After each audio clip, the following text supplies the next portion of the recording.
Hello बच्चों, कैसे हैं आप। मैं आपका विजय सर कक्षा 10वीं के अध्याय 15.1 प्रायिकता के 9वें लेक्चर में आप सभी का स्वागत करता हूं। इसके पहले लेक्चरों में हम लोग प्रश्न नंबर 16 तक कर चुके हैं। ठीक है, अगर आपको पीछे के लेक्चर समझ में आए हैं या कोई प्रकार का अगर कहीं पे कोई समस्या हो रही है तो आप कमेंट बॉक्स में इसे डाल सकते हैं। अगर यार आप अपने बारे में बताएंगे नहीं कि आपको कितना समझ में आ रहा है, कितना समझ में नहीं आ रहा है, तो हम लोग को इसके बारे में जानकारी नहीं। तो आपको जो भी समझ में आता है, अगर आपको अच्छा लगता है या आपको कहीं से भी ये लगता है कि नहीं ये बात हमको समझ में नहीं आ रही है, तो आप एक बार कमेंट बॉक्स में जरूर उसे मेंशन करें। उम्मीद करता हूँ कि इसके पहले जो भी आपको पढ़ाया गया है वो सारे आपको बहुत अच्छे से समझ में आए होंगे और आपके प्रिपरेशन भी बहुत अच्छे से चल रही होगी। चलिए आज हम बात करते हैं क्वेश्चन नंबर 17 की। 17 क्या कह रहा है, तो देखिए ध्यान से देखना। कह रहा है कि 20 बल्बों के एक समूह में बल्ब की संख्या कितनी है, 20 है। तो जो भी प्रयोग होगा इन्हीं विषयों में होगा। इसका मतलब सबसे पहले हम अगर इसका सॉल्यूशन लिखें तो देखिए इसका सॉल्यूशन कितना आसान है। सबसे पहले आप बेटा इसमें ढूंढो कि हमारे प्रयोगों की संख्या कितनी है। तो कितने बल्ब हैं, 20 हैं। तो प्रयोगों की संख्या और प्रयोगों की संख्या निकल के आ गई कितना, 20। ठीक, ये हमारे कुल प्रयोग की संख्या होती है। अब कह रहा है कि एक समूह में 4 बल्ब खराब है। कितने बल्ब खराब है सर, 4। तक खराब बल्बों की संख्या कितनी आ गई, 4 आ गई। इस समूह में से एक बल्ब यादृच्छिक निकाला जाता है। इसकी क्या प्रायिकता है कि यह बल्ब क्या होगा, खराब होगा। बहुत आसान प्रश्न है। पहले हमें प्रयोगों की संख्या यहाँ पे पता चल गया कितना है, 20 है। अब हम यहाँ पे पहला क्वेश्चन सॉल्व करते हैं इसका। और पहले में हम क्या करते हैं, देखिए बड़ा आसान तरीके से मैंने आपको समझाया इसके पहले पिछले जितने भी लेक्चर हैं उसमें मैंने कहा था कि जो भी घटना घट रही है उस घटना को एक किसी पर्टिकुलर नाम से मान लिया जाए। अगर आप मान लेते हैं तो प्रश्न और भी ज्यादा आपके लिए क्या होते हैं, आसान होते हैं। जैसे मान लिया यहाँ तुमने माना माना घटना ई, और ई हमने मान लिया खराब बल्बों की संख्या, ये हमने ई मान लिया। इसलिए घटना ई के अनुकूल परिणामों की संख्या, घटना ई के अनुकूल परिणामों की जो संख्या निकल के आएगी वो कितनी आएगी। अगर आप ध्यान से देखोगे तो खराब बल्बों की संख्या कितनी है, 4। तो कितना आ गया, 4। इसलिए अब हम खराब बल्ब निकलने की प्रायिकता हम निकालने जा रहे हैं। ये बड़ा आसान है, आप यहाँ लिखेंगे। सबसे पहले मैं फार्मूला लिख देता हूँ। फार्मूला क्या होता है, तो किसी घटना ई की प्रायिकता यह होती है घटना ई के अनुकूल परिणामों की संख्या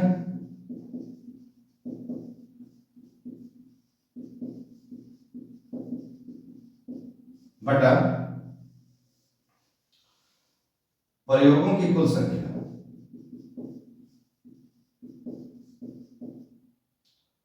प्रयोगों की कुल संख्या, यह फार्मूला आप जरूर मेंशन करेंगे। बिना फार्मूले के आप प्रश्न को सॉल्व नहीं करेंगे। और अब देखिए घटना ई, तो यहाँ पे घटना ई क्या है, तो कोई भी एक ऐसा बल्ब निकाला जाए जो बल्ब क्या हो, खराब हो, उसकी प्रायिकता बतानी है।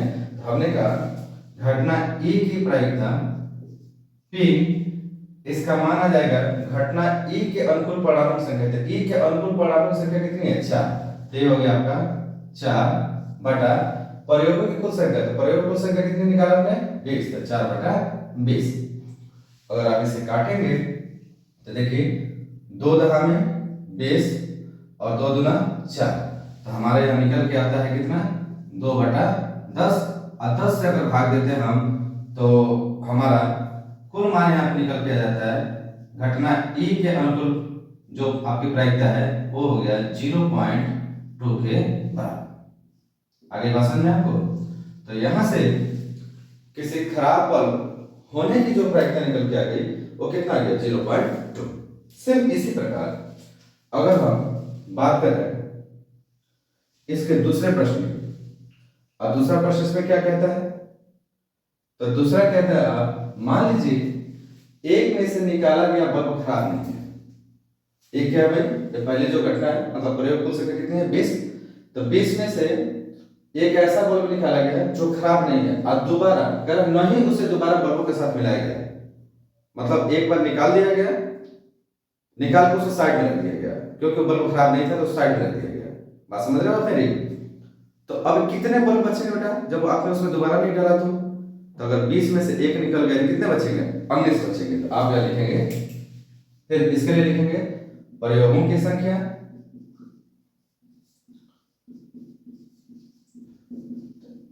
इसमें जो प्रयोगों की संख्या निकल के आएगी वो होगी 20 माइनस 1 बराबर कितना आ गया?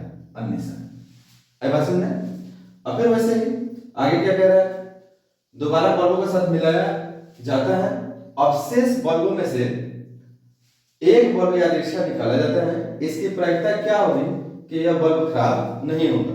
पहले में बल्ब खराब थे लेकिन प्रयोगों में कुल संख्या कितनी थी? 20 थी। और कह रहा है कि भैया एक निकाल के साइड में रख दिया गया, अब जितने बचे वही हमारे प्रयोगों की संख्या होगी। उसमें से अब एक कोई ऐसा बल्ब निकालो जो बल्ब खराब न हो तो उसकी प्रायिकता कितनी होगी? देखिए बड़ा आसान है, आप यहाँ पर फिर मान लें, माना घटना F और F में हम लिख रहे हैं खराब बल्ब 9। अब घटना F के अनुकूल परिणामों की संख्या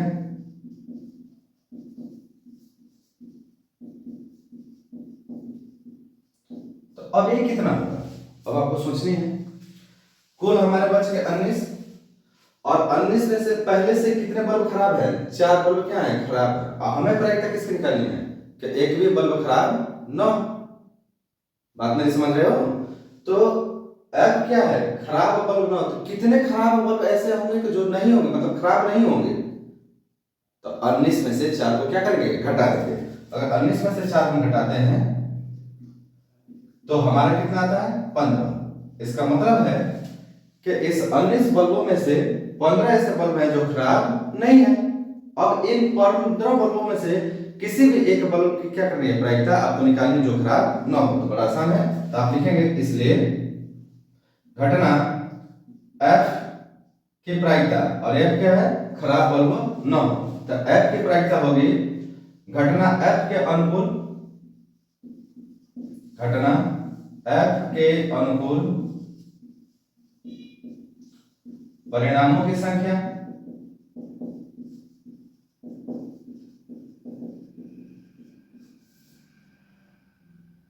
बटा प्रयोगों की कुल संख्या, कुल संख्या। अब आप देखें घटना F, अब घटना F के अनुकूल कितने परिणामों की संख्या आई? ये हो गया 15 और कुल प्रयोग हमारे कितने आ गए? 19। तो 15 बटा 19। देयरफॉर हमारा घटना F मतलब बल्ब खराब न हो इसकी प्रायिकता आ गई 15 बटा 19। आगे बात समझ में? तो यही हमारा क्या होगा बच्चा? इस पूरे प्रश्न का आंसर हो गया। तो देखिए कितना आसान है।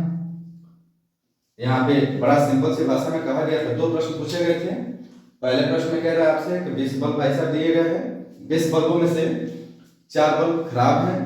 आप खराब बल्ब, कोई भी एक खराब बल्ब होने की प्रायिकता बता दीजिए। तो किसी भी एक खराब बल्ब होने की प्रायिकता आपने जो निकाला वो 2 बटा 10 है, 0.2 है। या इसको अगर काटोगे तो 2 से अगर काटोगे तो 1 बटा 5 नहीं आएगा, ठीक है? तो आप चाहे 1 बटा 5 लिख लें, अच्छा इसको 0.2 लिख लें, बात एक ही है। तो यहाँ से आ जाएगा। उसके बाद से कह रहा है कि अगर एक बल्ब निकाल लिया गया और बल्ब खराब नहीं है तो उस बल्ब को दोबारा इसमें रखा नहीं गया, तो कुल कितने बल्ब बचेंगे? तो 20 में से 1 निकल जाएगा, कितना बचेगा? 19। अब आगे क्या कह रहा है कि आपको ऐसे बल्बों की प्रायिकता बतानी है कि जो खराब ना हो। तो पहली बात तो ये जानो कि 19 में से ऐसे कितने बल्ब हमारे हैं जो खराब नहीं है। तो 4 तो पहले से खराब है, हमको पहले पता है। तो कुछ नहीं, 19 में से 4 घटा तो कितने बचेंगे? 15। अब अगर 15 बचे तो इन्हीं 15 में से ना कोई एक निकलेगा। तो जो निकलेगा उसकी प्रायिकता कितनी होगी? तो हमने कहा कि घटना एफ क्या है? खराब बल्ब ना हो। तो एफ के अनुकूल परिणामों की संख्या कितनी आ गई? 15। और यहाँ का घटना एफ के अनुकूल परिणामों की संख्या बटा प्रयोगों कुल संख्या निकल के आ गया 15/19। यही हमारा इसका क्या है? आंसर है। बड़ा आसान है, बड़ा सिंपल है, और आपके हाई वेटेज चैप्टर भी है। तो आप इसे ध्यान से इसका अध्ययन करें और इसको ठीक से समझने की कोशिश करें। कुछ समय लीजिए, नोट करिए, फिर हम बढ़ते हैं क्वेश्चन नंबर 18 की। तो क्वेश्चन 17 के बाद से अब हम बात करते हैं क्वेश्चन नंबर 18। क्या कह रहे हैं? कह रहे हैं एक पेटी में 90 डिस्क है जिन पर 1 से 90 तक संख्या अंकित है। ठीक है, कोई एक बॉक्स है, उसके अंदर कुल 90 डिस्क पड़े हुए हैं, और उन डिस्कों में, डिस्क का मतलब क्या होता है? एक गोलाकार आपका एक वस्तु जो गोलाकार हो और उस पर नंबर लिखे गए हैं। कैसा? 1 से लेकर 90 तक संख्याएं अंकित है। यदि इस पेटी में से एक डिस्क यादृच्छा, इस पेटी में से रैंडमली कोई भी एक आपका डिस्क निकाला जाए तो इसकी प्रायिकता ज्ञात कीजिए कि इस डिस्क पर अंकित होगा। अब आपको प्रायिकता ज्ञात करना है। कैसा प्रायिकता ज्ञात करना है? तो वो डिस्क पे अंकित हो। क्या? तो पहले 2 अंकों की एक संख्या, मतलब आपको ऐसे डिस्क की प्रायिकता ज्ञात करनी है जिसपे 2 अंक क्या हो? अंकित हो। साथ में एक पूर्ण वर्ग संख्या हो। दूसरा क्या निकालना है? एक पूर्ण वर्ग संख्या अंकित हो, और तीसरा 5 से विभाज्य एक संख्या अंकित हो। तो देखिए बहुत आसान है, बड़ा सिंपल है। कैसे करेंगे देखिएगा। तो चलिए इसका सॉल्यूशन करते हैं। और सॉल्यूशन में सबसे पहले हम ढूंढें कि कुल प्रयोग कितने हैं, प्रयोगों की संख्या क्या है। तो ये प्रयोगों की संख्या वही होती है जिसमें सारे के सारे क्या करते हैं? हम परिणामों के बारे में देखते हैं, घटनाओं के बारे में देखते हैं। तो अगर ध्यान से आप देखो तो कितने डिस्क हैं? 90 डिस्क हैं। इसका मतलब है कि प्रयोगों की संख्या यहाँ निकल के आ गई। प्रयोगों की कुल संख्या यह निकल के हमारी आ गई कितने के बराबर? 90 के बराबर। कुल हमारे प्रयोग किसके अंतर्गत किए जाएंगे? इन्हीं 90 में से किए जाएंगे। तो ये पहली बात आ गई। और दूसरी बात, यहाँ पे हम कुछ चीज मान लेते हैं, जैसे ये अलग अलग बड़े बड़े यहाँ पे पार्ट हैं, तो हम क्या करते हैं? इनको छोटे छोटे घटनाओं में मान लेते हैं। हमने माना घटना E1, और E1 को हम मान लेते हैं 2 अंकों की संख्या अंकित होना। ये हमने मान लिया E1। दूसरा घटना E2 हम मान लेते हैं एक पूर्ण वर्ग संख्या अंकित होना। और घटना E3 हम मान लेते हैं 5 से विभाज्य एक संख्या अंकित होना। ठीक, ये हमने 3 प्रकार की घटनाएं मान ली। अब चलिए करते हैं एक एक करके। सबसे पहले पहला देखिए इसमें क्या है? कह रहा है कि 2 अंकों की एक संख्या। तो पहले तो हम यह जानने की कोशिश करें 1 से लेकर 90 के बीच में 2 अंक की कितनी संख्या होती है, उसके बाद बात करेंगे। हम यहां लिखते हैं 1 से लेकर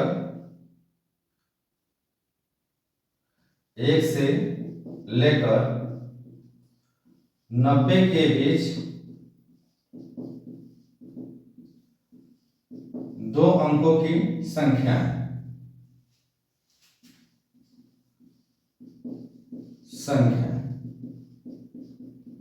अब कौन कहां से स्टार्ट होगा? तो 1 से लेकर 9 तक में तो एक ही अंक होते हैं। हमें कितने अंक चाहिए? 2। तो कहां से आरंभ हो जाएगा? तो ये होगा 10 से लेकर 11, 12, 13, 14, इसी प्रकार से कहां तक जाएगा? 88, 89 और लास्ट में कितना हो जाएगा? 90। ठीक। अब अगर इन संख्याओं की हम काउंटिंग करेंगे कुल संख्या कितनी है, तो हमें जो कुल संख्या यहाँ पे प्राप्त होगी वो होगी 81। कितनी हो जाएगी? 81। तो इसका मतलब है 1 से लेकर 90 के बीच दो अंकों की जो संख्या है वो कुल कितनी होगी? 81 होगी। तो बस इसी हमें निकालनी है। तो हम यहाँ लिखें, अब आपने घटना E1 माना है, क्या माना है? दो अंकों की संख्या अंकित होना। तो आप लिखेंगे घटना E1 के अनुकूल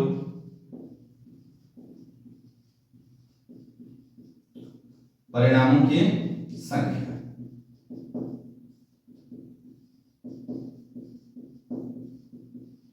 तो कितनी संख्या निकल जाएगी? तो 2 अंक अंकित, तो आपके कुल कितनी संख्या है? 81। तो यहाँ हो गया 81। ठीक है। इसलिए किसी घटना ए की प्रायिकता कितनी होती है? तो यह होती है घटना ई के अनुकूल परिणामों की संख्या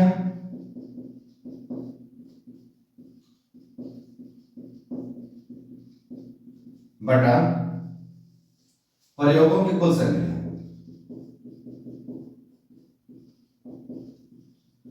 कुल संख्या। और देखें हमारी घटना क्या है? E1 है, इसलिए घटना E1 की प्रायिकता, घटना E1 के अनुकूल परिणामों की संख्या है। E1 के अनुकूल परिणाम कितने हैं? 81। तो ये हो गया 81। अब प्रयोगों की कुल संख्या कितनी है? तो वो है 9। तो घटना E1 क्या है सर? तो दो अंकों की संख्या अंकित होना। दो अंकों की संख्या अंकित होने की प्रायिकता हमारी कितना निकल के आ गई? तो ये निकल के आ गई 81/90। आगे बात समझ में बेटा? अब देखिए अगला, देखिए कितना आसान है। मैं आप लोग से बार बार कह रहा हूं कि ये एक्सरसाइज बहुत ही आसान है, बहुत प्यारा एक्सरसाइज है। क्वेश्चन भी बड़े प्यारे प्यारे इसके हैं, खेल कूद वाले सारे क्वेश्चन होते हैं, सारे जनरली आप जो जानते हैं जिसके बारे में, वो ऐसे सारे प्रश्न होते हैं इसमें। आपको पहला कहा गया कि आप बताइए कि डिस्क पे दो अंक अंकित हो तो उसकी प्रायिकता कितनी होगी। तो आपने क्या किया? दो अंक अंकित होने वाले डिस्क में से यादृच्छिक कोई भी एक निकाला जाए, उसकी प्रायिकता आपने निकाला, बताइए सर 81 बटा कितना होगा? 90 के बराबर होगा। अब उसी प्रकार से इसका दूसरा करते हैं। अब दूसरा देखिए कितना आसान है। कह रहा है एक पूर्ण वर्ग संख्या आपको प्राप्त करनी है सर। तो सबसे पहले लिखो 1 से लेकर 90 तक या 90 के बीच पूर्ण वर्ग संख्याएं। पहले आपको ये पता होनी चाहिए ना कि कितनी वर्ग संख्याएं प्राप्त होंगी इसके बीच में। तो पूर्ण वर्ग है बाबू। तो पूर्ण वर्ग क्या है? जैसे 1 का वर्ग, 2 का वर्ग, 3 का वर्ग, 4 का वर्ग, 5 का वर्ग, ऐसे ही ना। तो आप देखो एक तो मिलेगा 1 का वर्ग, कितना हो जाएगा? इसका आंसर आएगा 1। फिर 2 का वर्ग कितना हो जाएगा? 2 का वर्ग करोगे तो 4। फिर 3 का वर्ग कितना हो जाएगा आपका? 9। फिर 4 का वर्ग कितना हो जाएगा? 16। 5 का वर्ग कितना हो जाएगा? 25। 6 का वर्ग 36। 7 का वर्ग 49। 8 का वर्ग 64 और 9 का वर्ग 81। अगर 10 का वर्ग करो तो 100 हो जाएगा। 100 1 से 90 से कहां हो जाएगा? बाहर हो जाएगा। इसका मतलब है कि 1 से लेकर 90 के बीच पूर्ण वर्ग संख्या कितनी होंगी? तो 1 होगा य और य, मतलब कुल कितने हो गए? 9 हो गए। तो हमारी कुल यहाँ संख्या निकल के कितनी आ जाएगी बच्चा? 9 आ जाएगी। ठीक है ना? तो यहाँ देखिए घटना E2 एक पूर्ण वर्ग संख्या अंकित हो, इसकी कुल संख्या कितनी आएगी? तो आप यहाँ लिखोगे घटना E2 के अनुकूल परिणामों की संख्या और E2 के अनुकूल परिणामों की कुल संख्या कितनी निकल के आ जाएगी? 9। तो बहुत आसान है। इसलिए हम घटना E2 की प्रायिकता निकालना है तो E2 के प्रायिकता का मतलब हो गया घटा E2 के अनुकूल परिणामों की संख्या बटा प्रयोगों की कुल संख्या। तो कितना आपका परिणामों की संख्या बेटा वो है 9। अब प्रयोगों की कुल संख्या कितनी है वो कितना है आपका 90। ठीक है, अगर इसे आप काटते हैं तो आपका यहाँ निकल के आया था 9 एकम 9 और 9 दहा में 90। तो हमारा घटना E2 की प्रायिकता जो निकल के आ गई वो कितनी आ गई 1/10 है। समझे? तो ये हमारे कितने के बराबर आ गया 1/10 के बराबर आ गया। अब बिल्कुल इसी प्रकार से हमारा तीसरा है। तीसरा क्या है भाई 5 से विभाज्य संख्या, तो निकाल लीजिए। फिर वही बात लिखिए 1 से लेकर 90 के बीच 5 से विभाज्य संख्याएं। तो 5 से विभाज्य जो सारी संख्याएं होंगी जिनके अंत में 0 और क्या है 5 है वो सब के सब होंगे। तो देखिए, तो सबसे पहले स्टार्ट कहां से होगा 5 से। तो 5 10 15 20 25 30 35 40 45 50 55 60 55 के बाद से 60 65 70 75 80 85 और लास्ट वन 90। कुल कितने होंगे सर? तो जोड़ लो 1 2 3 4 5 6 7 8 9 10 11 12 13 14 15 16 17 और 18। तो कुल कितनी संख्या आ गई 18 आ गई। है बात समझ में? देखो कितना आसान है। आपको केवल यही देखना कि 1 से लेकर 90 के बीच में कितने होंगे जो 5 से विभाज्य होंगे। तो ये बड़ा आसान है, आपका 18 आ गया। अगर ये 18 आया तो अब आप लिखो यहाँ पे घटना E3। देखो यहाँ पे E3 मानो ना, E3 5 से विभाज्य एक संख्या अंकित होना। तो आप लिखो घटना E3 के अनुकूल परिणामों की संख्या। घटना E3 के अनुकूल परिणामों की संख्या हमारी कितनी निकल जाएगी बेटा 18। इसलिए घटना E3 की प्रायिकता जो निकल के आएगी वो हो जाएगा 18 बटा प्रयोगों की संख्या कितनी होगी 90। अब इसे अगर आप काटना चाहो तो आपका 9 से कट जाएगा, 9 दहा में 90 और 9 दूना 18, फिर कटेगा 2 एकम 2 और 2 बचे 10। तो घटना E3 का मतलब हुआ कि आपका 5 से विभाज्य एक संख्या अंकित होने की जो प्रायिकता निकल के आ गई वो आ गई हमारी 1/5 के बराबर। आई बात समझ में? तो यहाँ पे देखिए आपके 3 प्रकार के प्रश्न थे और तीनों प्रकार में जो पहला था वो घटना E1 2 अंकों की संख्या अंकित होना, इसकी प्रायिकता निकाल दिया 81/90। चाहो जिसे काट सकते हो 99 81 9 दहा में 90। तो आप इसे काट के भी लिख सकते हैं अगर आप लिखना चाहें तो 99 81 और 9 दहा में 90। तो आपका कितना ना मान निकल के आएगा यहाँ पे यहाँ निकल के आ जाएगा E1 की प्रायिकता P ये हो जाएगा आपका 9/10। हाँ, तो आप इसे भी निकाल सकते हैं, ये भी आपका करने के एक आसान तरीका। फिर घटना E2 एक पूर्ण वर्ग संख्या अंकित होना। तो पूर्ण वर्ग संख्या अंकित होने की प्रायिकता निकल के आ गई 1/10। अब 5 से विभाज्य एक संख्या अंकित होना, इसकी प्रायिकता निकल के कितनी आ गई 1/5।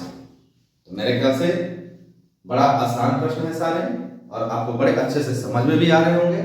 अगर किसी प्रकार का कंफ्यूजन हो तो आप एक बार इसके पूर्व जितने लेक्चर हैं उसको ध्यान से पढ़ें। जो भी नए बच्चे इस चैनल पे पहली बार आ रहे हैं, ये हमारा चैनल बड़े भारत बाय विजय सर, जहाँ पे आपको धीरे धीरे करके क्लास 9वीं से लेकर 12वीं तक के सारे सब्जेक्ट आपको अंकित किए जाएंगे। साथ में इस वक्त फिलहाल में आपका गणित और अंग्रेजी का लेक्चर इसमें चल रहा है। तो जो भी नए बच्चे आ रहे हैं इसे सब्सक्राइब जरूर करें।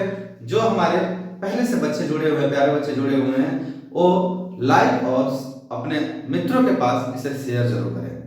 अगर आपको हमारा ये वीडियो पसंद आता है तो आप इसे अधिक मात्रा में प्यार दें और किसी प्रकार का कोई कंफ्यूजन हो तो बाबू आप कमेंट जरूर करें। कमेंट करने से ये बात हमको पता चलेगा, क्लियरिटी होगी हम लोग को कि कहाँ पे समस्या आखिर हमारे बच्चों की हो रही है, फिर उस समस्या का हम निदान करने की पूरी क्या करेंगे कोशिश करेंगे। तो मेरे ख्याल से आपको ये बात समझ में आ गई होगी। अगर आपको समझ में आई हो तो आप इसे नोट करें और फिर हम लोग बढ़ते हैं अगले प्रश्न आपका 19 की तरफ।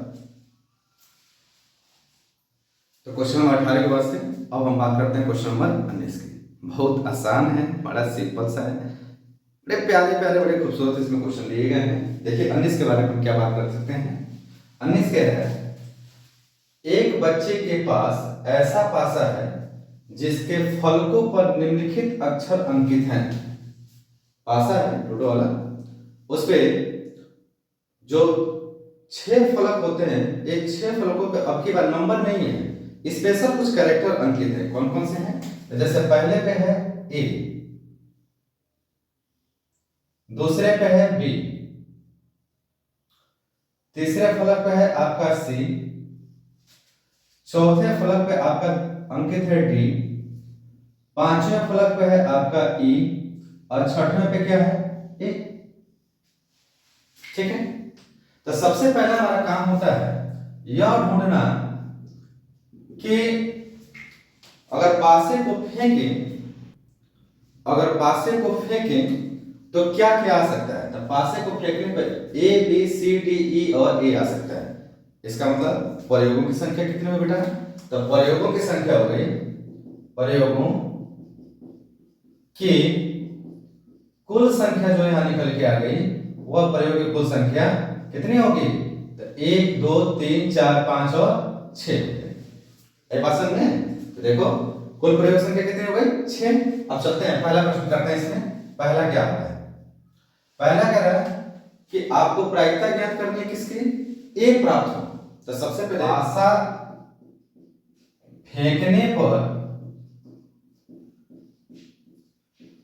ए आने की संभावना, तो ए कितनी बार आ सकता है? तो ए आ सकता है 2 बार। कितने बार आ सकता है? 2 बार। तो अब देखिए हम यहां लिखते हैं क्या भाई? तो हम लिखते हैं किसी घटना ई की प्रायिकता क्या होती है? तो किसी घटना ई की प्रायिकता होती है घटना ई के अनुकूल परिणामों की संख्या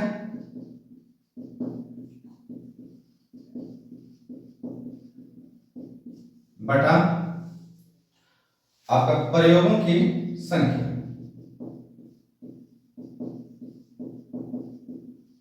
प्रयोगों की संख्या। अब यहां देखिए हमें क्या चाहिए भाई? तो हमें चाहिए ए प्राप्त हो। तो देयरफॉर हम प्रायिकता निकाल रहे हैं ए प्राप्त होने की। तो ए प्राप्त होने की प्रायिकता क्या होगी? तब पासा फेंकने पर ए आने की संभावना, तो ए आने की संभावना कितनी है? 2 बटा प्रयोगों की संख्या। तो प्रयोगों की कुल संख्या कितनी है? 6। तो 2 एकम 2 और 2 तिहाई 6। तो हमारा देयरफॉर ए प्राप्त हो इसकी प्रायिकता कितनी निकल के आ गई? 1 बटा 3। आपका समझे?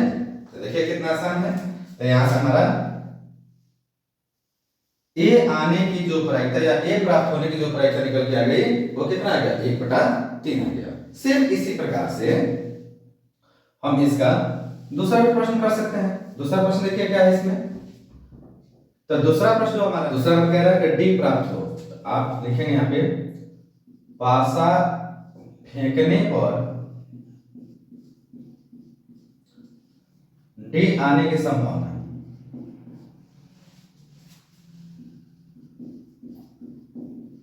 डी आने की संभावना। आप पासा फेंकने पर डी आने की संभावना कितनी बार होगी? तो कुल 6 में से डी कितनी बार आ रहा है? 1 बार। तो कितना हो गया? 1। इसलिए डी प्राप्त हो की प्रायिकता अगर हम निकालें तो यह कितनी आ जाएगी? 1 बटा 6।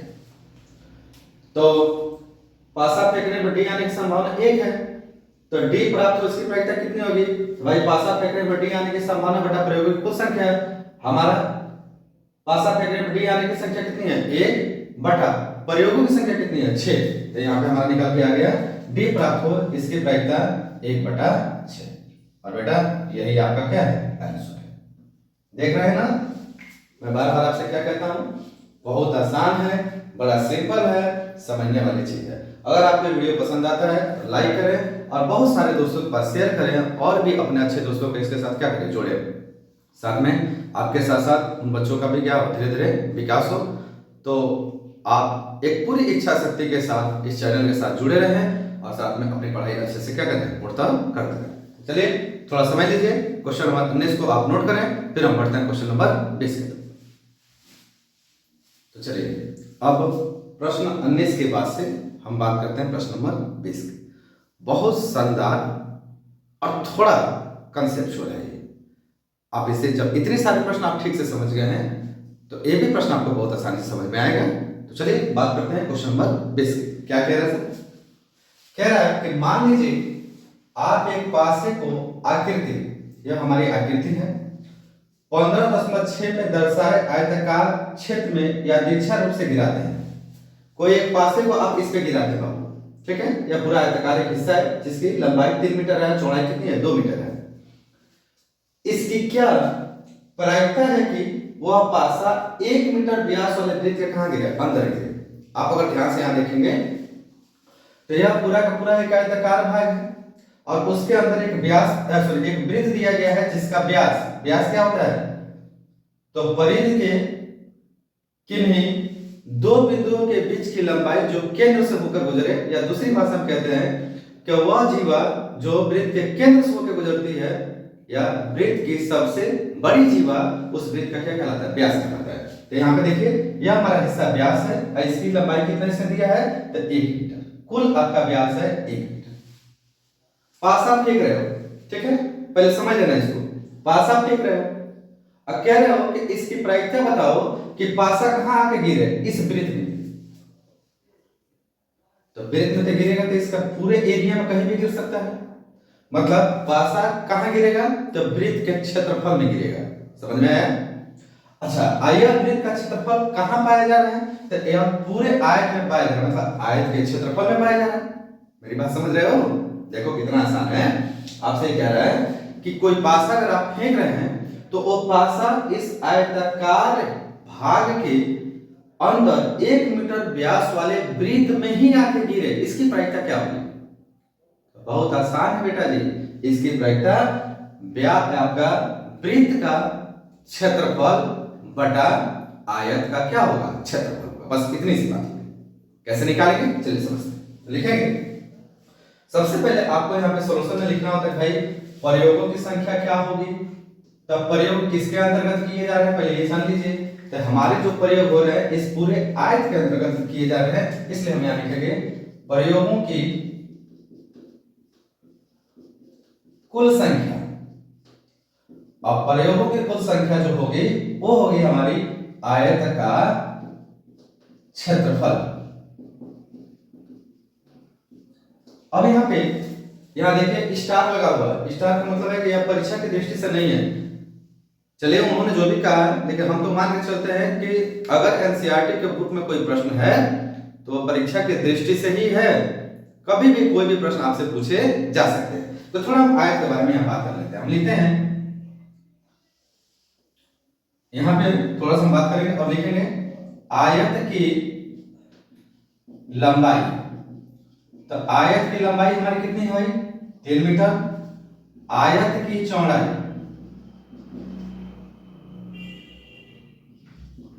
आयत की चौड़ाई कितनी है हमारी, 2 मीटर है, ठीक है। तो ये हो गया आयत का क्षेत्रफल। आयत का क्षेत्रफल होता क्या है, ये होता है लंबाई गुणे चौड़ाई। इतना ही होता है।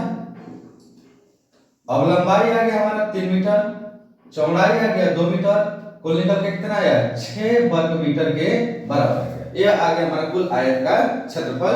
जो आयत का कुल क्षेत्रफल किसकी संख्या होगी, प्रयोगों की कुल संख्या।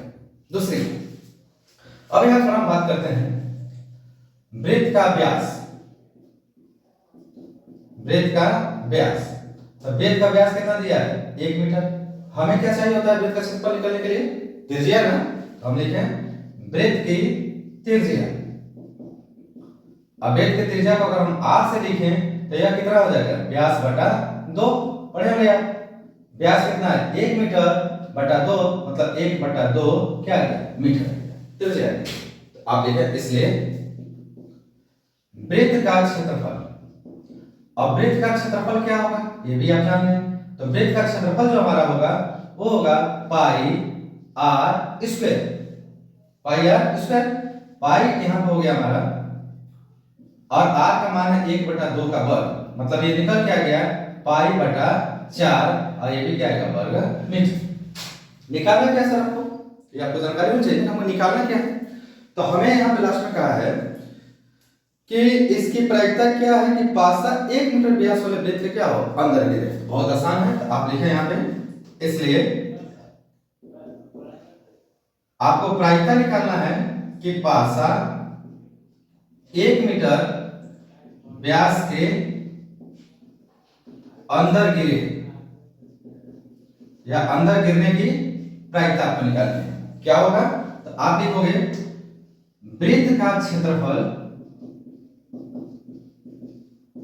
बटा प्रयोगों की कुल संख्या।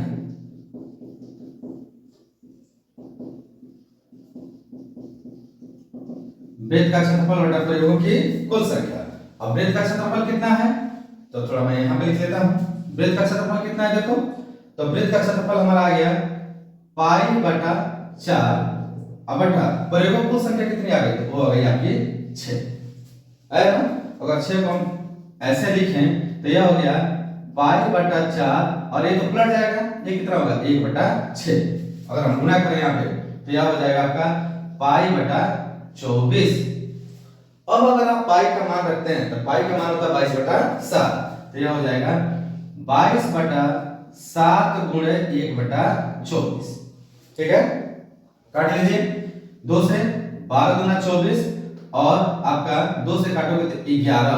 अब अगर आप गुणा करते हैं तो यह हो जाएगा 11 एकम 11 और नीचे हो जाएगा 7 दूना 14 और 7 एकम 7 1 8, तो 11/84। आगे बात समझ में। तो पासा 1 मीटर व्यास वाले वृत्त का अंदर फेंका जाए, उसकी जो प्रायिकता निकल के आएगी वो कितना होगा 11/24 और यही बेटा हमारा क्या हो जाएगा आंसर हो जाएगा। आई बात समझ में आपको कि नहीं समझ में आया? बहुत आसान है, एक बार और समझ लीजिए। एक पासा फेंकना है और वो पासा इसी वृत्त में आके गिरे, इसकी प्रायिकता क्या होगी, तो बहुत आसान है भैया। वृत्त कहां पाया जा रहा है, इस आयत में, मतलब कुल अभिप्रयोग इस आयत के अंदर होगा, अब वृत्त के ही अंदर पासा गिरे, इसलिए हमारी जो प्रायिकता निकल के आएगी वो वृत्त का क्षेत्रफल बटा आयत के क्षेत्रफल के क्या होगा बराबर। बस वही मान हमने रखा और रखने के बाद हमारा आंसर कितना गया 11/84। आई बात समझ में, कितना आसान है ये। तो उम्मीद करता हूं कि आपको ये बात अच्छे से समझ में आई होगी। तो बेटा आज के क्लास में हम क्वेश्चन नंबर 20 तक रखेंगे, फिर आगे क्लास में अगले लेक्चर में आप कुछ ही और प्रश्न बच रहे हैं, तो मेरे ख्याल से उम्मीद है कि अगले लेक्चर में मैं वो सारा का सारा आपका कंप्लीट करा दूंगा और साथ में एग्जामिनेशन पॉइंट ऑफ व्यू के आधार पे इस एक्सरसाइज के एक मेन लेक्चर आएगा जिसमें आपके 20 महत्वपूर्ण एमसीक्यू प्रश्न दिए जाएंगे जो प्रॉपर हमेशा कंटिन्यूटी रूप में एग्जाम में क्या किए जाते हैं पूछे जाते हैं। तो आप इस चैनल के साथ इस विश्वास के साथ जुड़े रहें कि आपकी पढ़ाई अच्छे से होगी और अच्छे तरीके से कराई जाएगी। तब तक के लिए धन्यवाद। लाइक करें, शेयर करें और अपने दोस्तों को अधिक मात्रा में इस चैनल से क्या करें जोड़। मिलते हैं अगले लेक्चर में हम प्रश्न नंबर 20 से आगे।